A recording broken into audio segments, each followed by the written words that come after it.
Oi, hoje eu tô aqui com a Ana de Paula para falar da importância do engatinhar. Você já parou para pensar que o engatinhar pode trazer N benefícios e também malefícios para o seu bebê? Vem curtir nosso vídeo.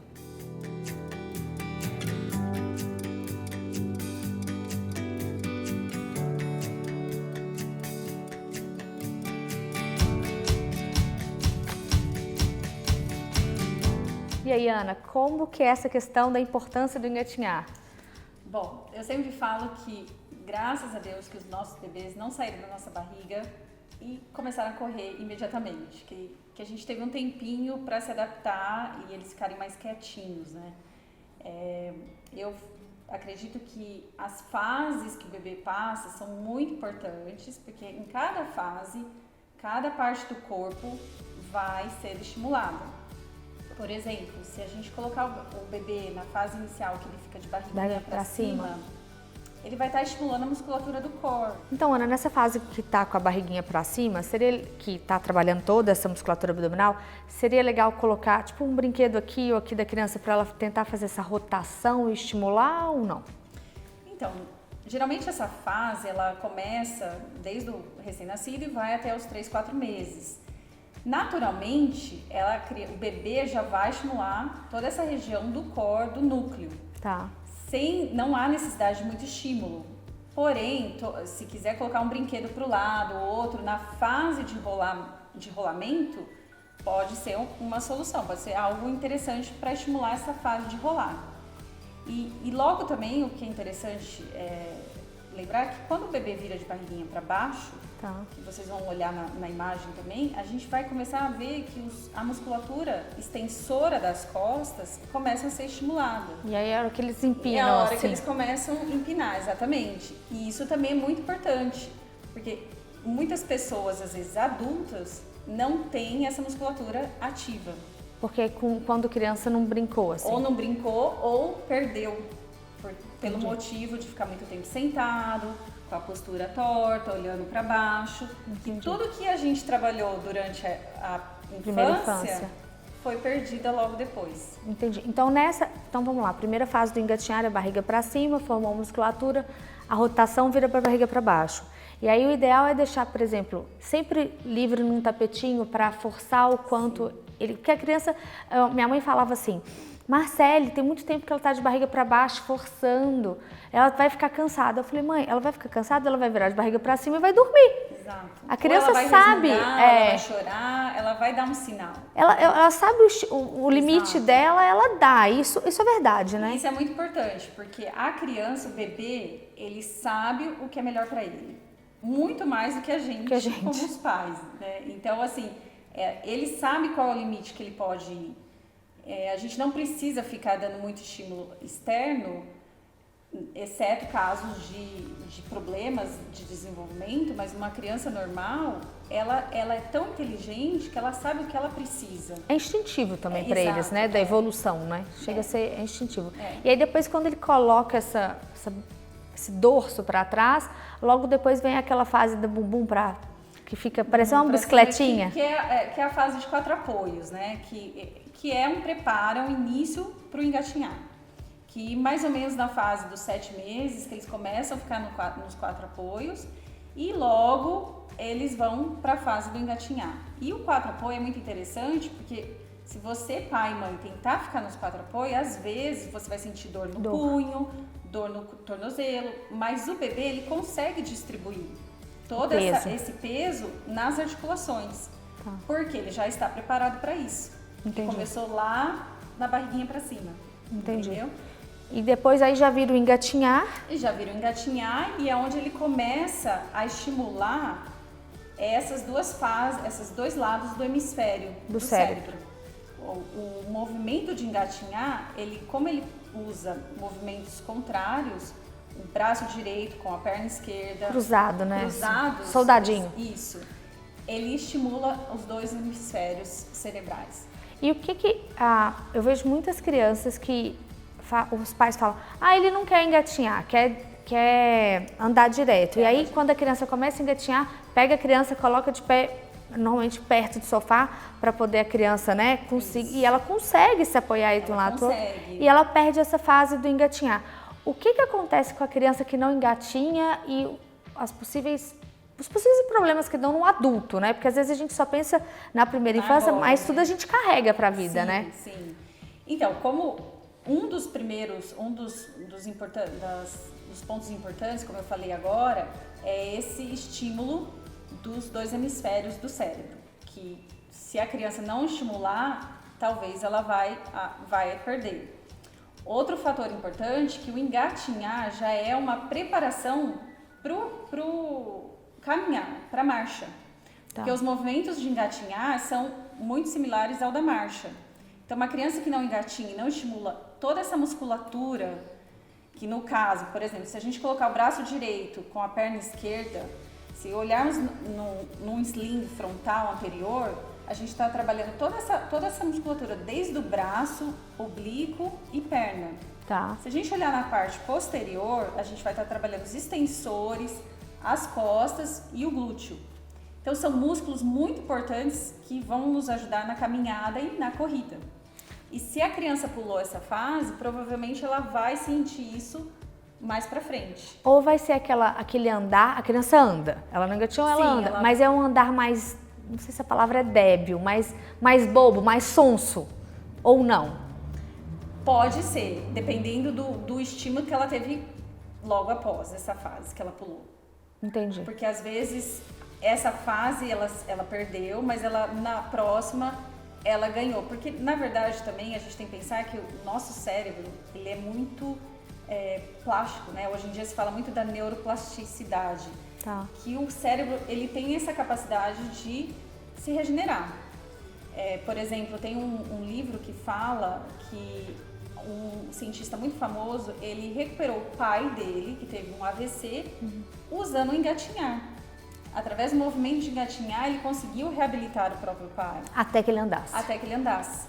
Então, mesmo que lá na frente, vamos supor, essa criança que pulou essa fase, chegou na fase adulta, com algumas deficiências da marcha, nós podemos regredir, podemos recomeçar e trabalhar o engatinhar com o adulto. E recuperar um pouco dessas fases, desses desequilíbrios que ele teve durante a vida. Mas voltando em criança, eu vejo às vezes algumas mães falando assim, mas meu filho não quer engatinhar, ele não quer engatinhar. A minha mãe falava que o meu irmão também não queria engatinhar.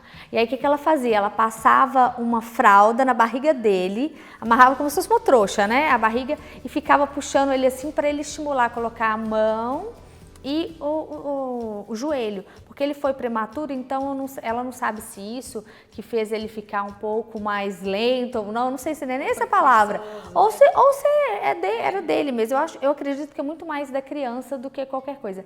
E ela ficava estimulando porque ela falava, a criança tem que engatinhar, a criança tem que engatinhar. Olha, sua mãe então foi muito inteligente, porque realmente ela tem razão, né? É uma fase muito importante. E esse movimento que ela fez, desde que você não levante a criança, mas que ele mantenha as mãos, o joelho e o pé, ou somente o pé, no chão, para criar essa centralização da articulação e estimular, é excelente. Então isso deu estímulo? Deu estímulo. Ele provavelmente engatinhou, né? Engatinhou. Exato. Depois de custo, então, engatinhou. Seu irmão tem que agradecer sua mãe. Tem. E aí entra também aquela questão de colocar um objeto que a criança quer. Um objeto colorido, um brinquedo, vai criar um estímulo maior para a criança tentar alcançar, né? Que às vezes ela tá nessa posição, mas ela não quer se mexer. Tá. Por vários motivos, né? Não dá para saber, mas aí você coloca algo lá na frente e ela vai tentar alcançar. No tentar alcançar, ela vai usar esses movimentos De coisa. do engatinhar, da marcha. E aí, o engatinhar também tem fases, por exemplo, aprender a engatinhar, depois a gente coloca um obstáculo, depois ensina a criança a engatinhar, por exemplo, saindo de um degrau para o outro, quando a gente tem um desnível em casa. Isso seria o quê? Uma fase que você leva a criança ou ela automaticamente vai achar esses obstáculos? Eu acredito que automaticamente ela vai achar. É claro que se você tem uma escada em casa, eu tinha, na época que meus filhos eram bebês, eu ensinei eles a subir a escada. Descer a escada, para não ter perigos, né? Não correr riscos. Mas se você não tem, a própria criança vai engatinhar e vai começar a descobrir o mundo, né? É só, eu acho que ela mesma vai conseguir se desenvolver. Fazendo com que o ambiente dela, ela mesma vai achar um circuito, vamos falar assim. Sim. Agora, você falou de uma questão importante. Eu também tenho escada aqui em casa e muita gente hoje tem escada em casa. Seja um apartamento, precisa subir para uma área de lazer, qualquer coisa do tipo. É importante essa criança aprender a engatinhar numa escada para essa questão de segurança mesmo, de não aprender a cair. Então, a gente ensina a criança a subir na escada ou a gente evita esse estímulo para a criança? Eu ensinei, mas eu ensinei a subir e descer de bumbum. Eu também ensinei os meus. Eu ensinei a subir de barriga para baixo e descer de barriga para baixo, porque ele ia usando os movimentos cruzados também. Mas eu acredito que aí, assim, deu certo para você, não deu? Deu. E deu certo para mim também. Então, isso que importa. E a criança se adaptou a isso, né? E aí a mãe eu acho que vai sentindo os estímulos, mas é importante dar o estímulo, né? É importante. É importante. E uma coisa que eu falo, que às vezes as pessoas têm medo de deixar a criança, aí vai ralar o joelho, vai não sei o quê. É importante deixar em várias superfícies a criança engatinhar, contato numa grama, numa superfície de quadra, em casa num tapete. Isso é importante para estimular o cérebro, os movimentos e tudo? Olha, falando em parte sensorial, as mãos e os pés, eles têm muitos sensores. Então, lógico, se você deixar em superfícies diferentes, que nem grama, areia, chão, tapete, texturas diferentes, vai estimular muito, é muito rico para a criança. Além do contato com o chão, que torna tudo muito mais seguro, mais protegido, a textura dá todo esse outro lado que estimula os sensores.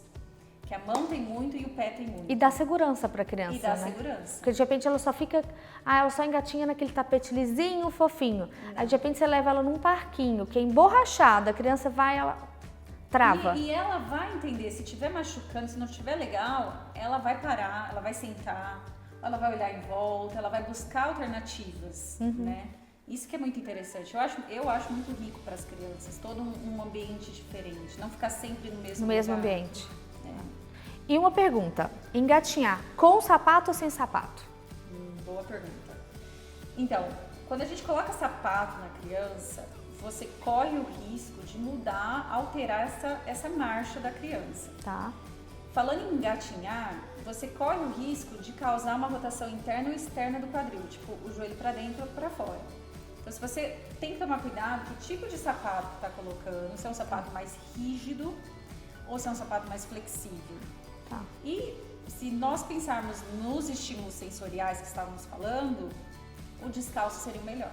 O ideal é ficar sem sapato. O ideal seria ficar descalço. E quando precisar para uma festinha, alguma coisa assim? Sim, aí tentar usar um sapatinho bem flexível, que ele possa estimular toda a musculatura intrínseca do pé e trabalhar melhor esse equilíbrio também. Mas hoje também tem até aquelas meinhas que são envernizadas embaixo, parece um sapatinho e que deixa a criança na mobilidade, acho que dos dedos e do pé para engatinhar, né? Isso. Pelo menos a Luíse ficava, eu lembro dela com os dedinhos tão curvados que eu falei, meu Deus, se fosse eu quebrava o pé. E que eu sinto que para ela era importante, era o que primeiro ia para depois ela ir com o corpinho. Então, e isso é o início do estímulo para que o arco plantar comece a se formar. É por isso que os bebês fazem esse movimento. Olha só, Mas vivendo e aprendendo. Um próximo vídeo. Próximo vídeo. As pisadas, né? Que é até uma dúvida minha que eu tô tratando com a Ana, que é a pisada da Luísa, que eu sinto que ela tá um pouquinho chata. Então a gente pode falar isso no próximo vídeo. Muito obrigada. Muito obrigada por estar aqui. Obrigada a você por me receber. Adorei. Ó, é um vídeo de muitos. Manda dúvidas pra gente, manda dúvida pra Ana, que é especialista no assunto. Um beijo, até a próxima. Tchau.